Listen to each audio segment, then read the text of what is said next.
இந்த ரோடு கொஞ்சம் நல்ல அகலமா போட்டிருக்காங்களா, முன்னாடிலாம் வந்து இவ்வளவு இருக்காது. பரவாயில்ல. இல்ல நான் தான் போட சொன்னேன். நீதான் போட சொன்னியா? Oh my God. நான் சொல்லிதான் இப்ப வந்து ரோடெல்லாம் அகலப்படுத்திருக்கேன். ஆமா, இது வந்து இப்ப 2 வழி சாலையா இருக்கு. நான் வந்து எம்எல்ஏ ஆயிட்டேன்னா கண்டிப்பா எம்எல்ஏவா ஆயிடுயா? தெரியாது. இப்ப ஆவன்னா இத வந்து 4 வழி சாலையா நான் ஆக்கிடுவேன், கண்டிப்பா ஆக்கிடுவேன். மக்களை வந்து கஷ்டப்படாம 4 வழி சாலை போட்டு ஜாலியா போக சொல்லுவேன். இந்த ட்ரிப் வந்து ஆக்சுவலா நாங்க வந்து பைக்ல தான் பிளான் பண்ணோம்.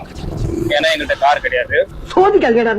ஆக்சுவலா டவிட்ட கார் இருக்கு, அவன் ஃபிளைட்டே வச்சிருக்கேன்னு சொன்னா சரி வேணாண்டா, அங்கெல்லாம் நிறுத்தத்துக்கு இடம் கிடைக்காது அப்படின்னு சொல்லிட்டு நாங்க என்ன பண்ணிட்டோம், பைக் எடுத்துட்டோம். எவ்வளவு பிட்டு இழத்தாப்பா அந்த காதுக தாங்க. வாங்க எம்புட்டு போய் இதுக்கு முழுக்க பாத்தீங்க அப்படின்னா ஸ்பான்சர்ஷிப் வந்து நம்மளுடைய நவீன் தான். சொல்லவே இல்ல. வேற யாருமே வந்து எங்களுக்கு ஸ்பான்சர் கொடுக்கவே இல்லை.